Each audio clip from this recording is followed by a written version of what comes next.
नमस्कार दोस्तों, मैं Divesh sir YouTube channel concept maker home पर आज मैं आप लोगों के सामने रेनो पार्ट 2 का प्रथम chapter Indian civilisation and culture लेकर आया हूं। आज मैं इस चैप्टर का लाइन बाय लाइन एक्सप्लेनेशन आपके सामने मैं करने जा रहा हूं। Indian and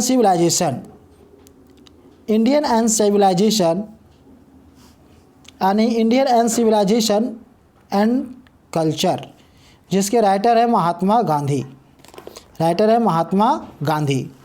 Mahatma Gandhi Mohandas Karamchand Gandhi, birth 1869 date 1948 यानी मोहनदास करमचंद गांधी का जन्म 1869 में और मृत्यु 1948 ईस्वी में हुआ था। यानी कहाँ हुआ था? पोरबंदर नामक स्थान जो गुजरात में पड़ता है। Popularly known as Bapu the father of nation, जिन्हें लोकप्रिय से बापू या राष्ट्रपिता के नाम से जाना जाता है। Was a more spiritual leader than a politician, यानी कहने का मतलब हो गया एक राजनेता की तुलना में आध्यात्मिक नेता अधिक थे, मतलब राजनेता की तुलना में एक आध्यात्मिक नेता थे। इन्होंने इसके बाद आगे देखिए, he successfully use truth and non violence as the chief weapons against the British rules in India. इन्होंने भारत में यानी क्या किए, इन्होंने भारत में ब्रिटिश शासन के खिलाफ मुख्य हथियार के रूप में सत्य अहिंसा का सफलतापूर्वक उपयोग किए। And help India gain independence then, और भारत को स्वतंत्र हासिल करने में मदद किए। From 1915 till 1948 he completely dominate Indian politics. यानी कहने का मतलब हो गया 1915 से 1948 तक वो पूरी तरीके से भारतीय राजनीति में हावी रहे। यानी 1915 जब आए थे अफ्रीका से लौट के, उसके बाद ये पूरे तरीक़ा से भारतीय राजनीतिक में वो लग गए। He died eight hands of A fantastic on 30 जनवरी 1948, और इनका 30 जनवरी 1948 को एक कट्टरपंथी के हाथों उनकी हत्या हो गई। हिज ऑटोबायोग्राफी, उनकी आत्मकथा my experiment with truth and the numerous articles that he wrote Young India,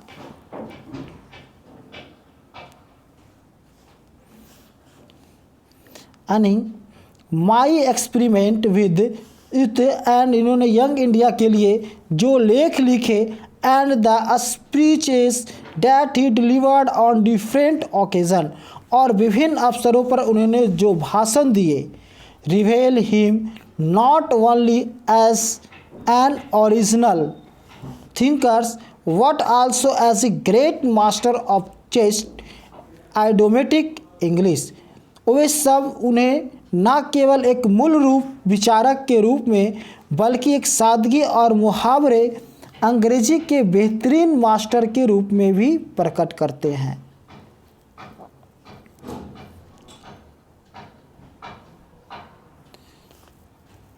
उसके बाद देखिए, in the following extract Indian civilisation and culture, इन्होंने फिर क्या किया? Indian civilisation and culture Mahatma Gandhi द्वारा लिखे गए एक निबंध का अंश है, जिसमें Gandhi ji talks about sound foundation of Indian civilisation, जिसमें क्या किए? गांधी जी भारतीय सभ्यता की उस ठोस नींव के बारे में बात करते हैं, which has successfully withstood the passage of time, जिसने समय के बदलाव का पूरी दृढ़ता से सामना किया है।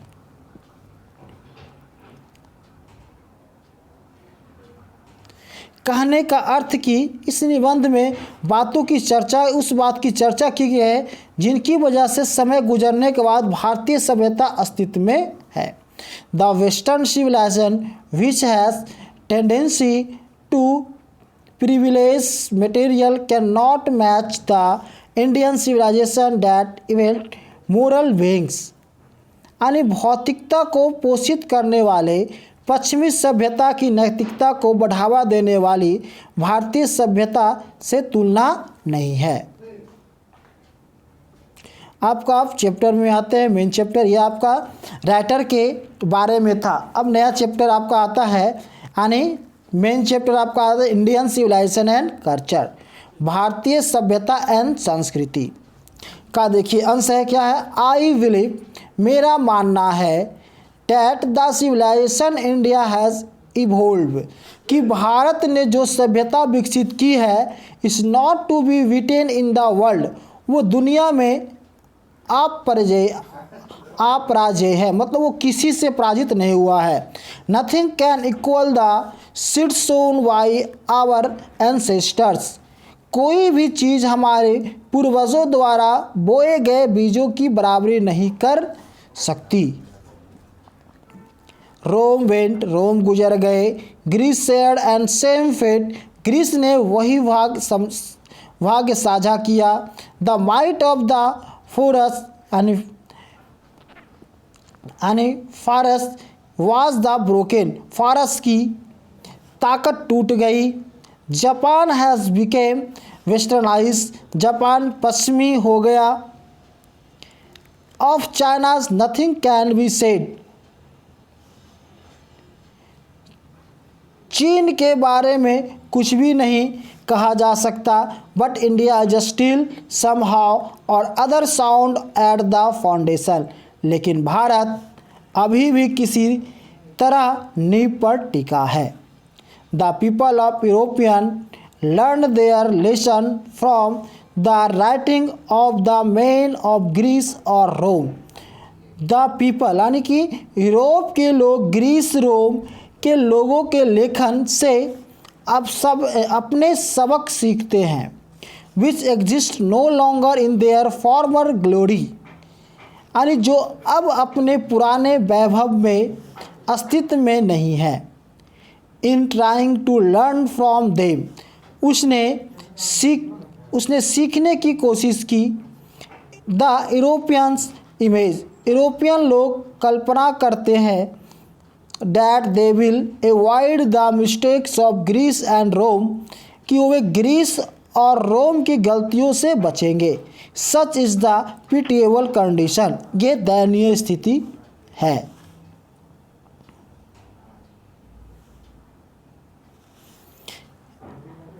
Two paragraph, in the midst of all this, इस सब के लिए इंडिया, इस सब के बीच India remains immovable and that is her glory, यानी भारत अडिग है, यही उसकी महिमा है। It is a charge against India, Bharat के खिलाफ यह आरोप है that her people are so uncivilised, ignorant and stolid, कि उनके लोग इतने असभ्य, अज्ञानी और अडिग है। That it is not possible to induce them to adopt any changes, कि उन्होंने किसी भी बदलाव को अपने मन अपनाने के लिए प्रेरित करना संभव नहीं है। It is a charge really against our merit, यह वास्तव में हमारी मेधा के विरुद्ध एक आरोप है। What we have tested and found true on the anvil of experiment, हमने अनुभव की निराही पर जिसका परीक्षण किया है वह सही पाया है। We dare not change, हम उसे बदलने की हिम्मत नहीं करते हैं। Many trust their advice upon India, कई लोग भारत पर अपनी सलाह थोपते हैं। एंड रिमेन स्टूडली, और वह स्थिर रहती है। दिस इज़ हर ब्यूटी, यह इसकी सुंदरता है। It is the sheet anchor of our hope, यह हमारी उम्मीदों का रक्षक है। Civilisation is that mode of conduct, यानी सभ्यता आचरण की विद्या है, which points out to man the path of duty, जो मनुष्य को कर्तव्य पथ दिखाती है, परफॉर्मेंस ऑफ ड्यूटी कर्तव्य का प्रदर्शन, एंड ऑब्जर्वेंस ऑफ मोरालिटी और नैतिकता का पालन, आर कन्वर्टेबल टर्म्स परिवर्तनीय शब्द है।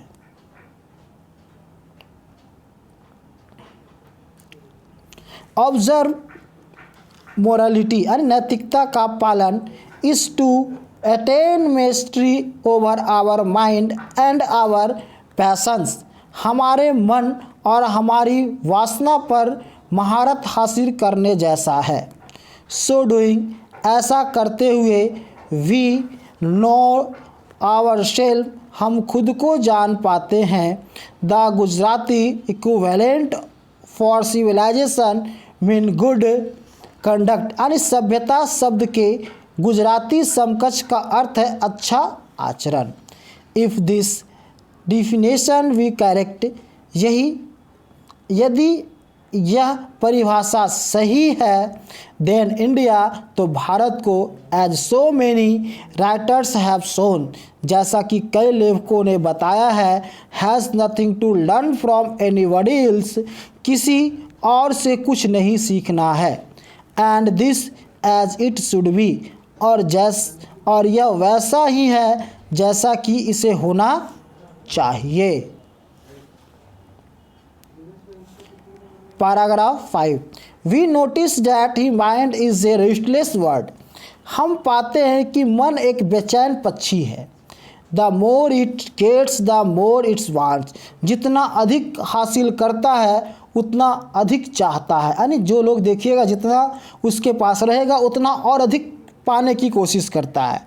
एंड स्टिल रिमेन अनसेटिस्फाइड, और फिर भी असंतुष्ट रहता है। जितने बड़े लोग रहेगा, जिनके पास रहेगा वो ज़्यादा और असंतुष्ट रहते हैं, और जिसके पास जितना कम रहता है उतना वो खुश रहते हैं।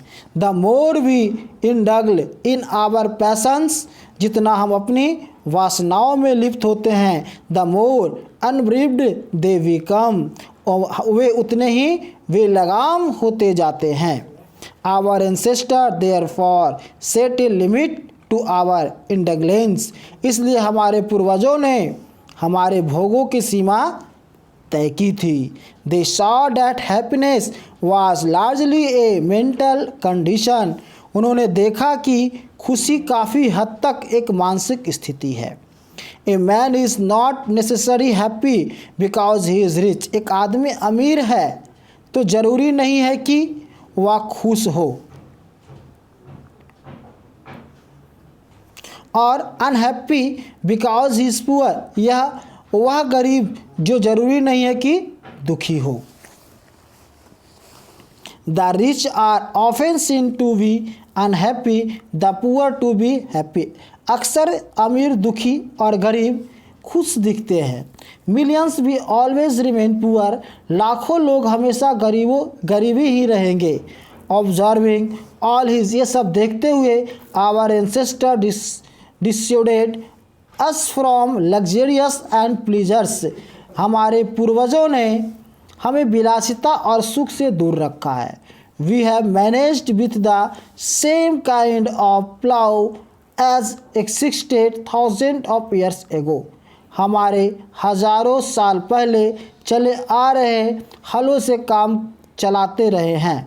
We have retained the same kind of cottage, हमने उसी तरह के झोपड़ियों को बरकरार रखा है। That we had in former times, जो हमारे पास पूर्व समय में था। एंड आवर इंडिविजुअल एजुकेशन, और हमारी स्वदेशी शिक्षा।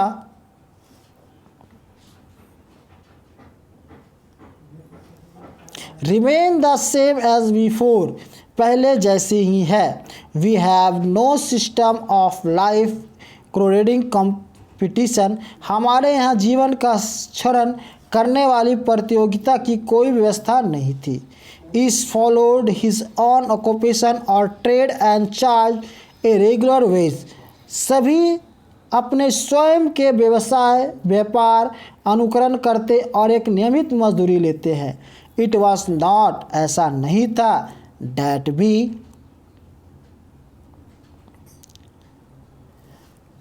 We did not know how to invent machinery, कि हमारी मशीनरी का आविष्कार करना नहीं जानते थे। But our forefathers knew, लेकिन हमारे पूर्वजों को पता था।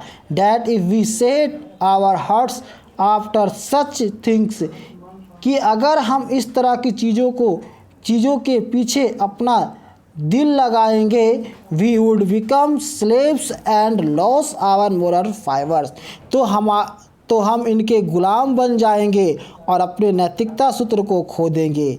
दे देयरफॉर, इसलिए उन्होंने आफ्टर ड्यू डिलीवरेशन, उचित विचार विमर्श के बाद, डिसाइडेड, फैसला किया, that we should only do, कि हमें केवल वही करना चाहिए, that we could with our hand and feet, जो हमें अपने हाथों और पैरों से कर सकते हैं। दे सॉ, उन्होंने देखा, that our real happiness and health, कि हमारा वास्तविक सुख और स्वास्थ्य है, consisted in a proper use of our hands and feet, हमारे हाथ और पैरों के उचित उपयोग निहित है। Number 7 paragraph, they further reasoned, उन्होंने आगे तर्क दिया, that large cities were a snare and a useless encumbrance, कि बड़े शहर बोझिल और एक बेकार जाल की तरह थे। And that people would not be happy in them, और लोग उनमें खुश नहीं रहेंगे। That there would be gangs of thieves and robbers, prostitutions and vice flourishing in them, कि शहरों में चोर, लुटेरे, वेश्यावृत्ति और बुरी प्रवृत्तियाँ पनपेगी। And that the poor man would be robbed by rich man, और गरीब आदमी अमीर लोगों द्वारा लूटे जाएंगे। They were therefore satisfied with a small village, इसलिए वे छोटे गांवों से संतुष्ट थे। 8 पैराग्राफ, दे सॉ, उन्होंने देखा, that kings and their sword were inferior to the sword of ethics, कि राजा लोग उनकी तलवारें नैतिकता की तलवार से हीन थी। And they therefore held the slowing of earth to be inferior to the rishis and the fakirs, इसलिए उन्होंने ऋषियों और फकीरों के अधीन रहकर इस धरती पर शासन किया। A nation with a constitutions like this, इस तरह के संविधान के सच्च राष्ट्र is fitter to teach other than a less learn from others, दूसरों से सीखने की बजाय दूसरों को सिखाने से अधिक लोग योग्य हैं। This nation had courts, lawyers and doctors, इस राष्ट्र में अदालतें, वकील और डॉक्टर थे। But they were all within bounds, लेकिन वे अभी नियंत्रित थे। Everybody knew that this professions were not particularly superior, हर कोई जानता था कि ये पेशे विशेष रूप से श्रेष्ठ नहीं थे। Moreover those vakils and vaids did not rob people, इसके अलावा ये वकील और वैद्य लोगों को लूटते नहीं थे। They were considered people's dependants not their masters, उन्होंने लोगों का आश्रित माना जाता था कि उनका स्वामी। जस्टिस वाज टोटली फेयर, न्याय सराहनीय रूप से साफ सुथरा था।